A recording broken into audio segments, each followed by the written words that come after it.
Hi. Okay, next video for this. Um, we'll do the hidden gem first this time. The hidden gem is that my brother is watching Phineas and Ferb right now, and I can see it through the window. Did any of you watch that show? Slash, do you still watch that show? Yeah. Anyways, okay, manifest destiny is a term you probably learned about in 7th grade.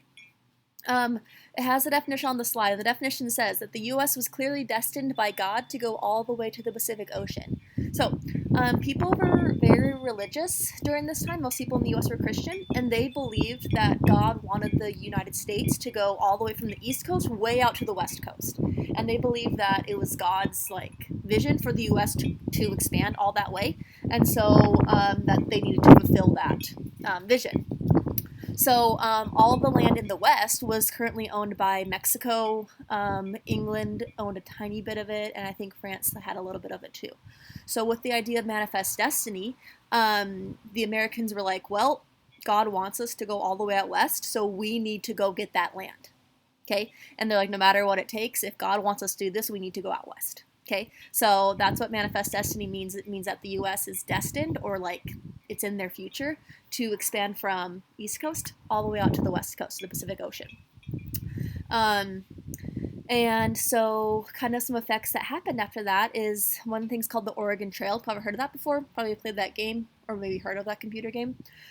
Where thousands of pioneers started moving out west because they wanted to go start a new life out here in the West, in California, Oregon, Washington, all these places that were currently not owned by the U.S. So, as this idea starts to take hold, the U.S. is like, well, if people are moving out there, if people believe that God wants us to do this, then we should go get all this land. So the U.S. started to buy more and more land and get more and more land. And like I said, a lot of it was owned by Mexico, and Mexico owned the area of Texas.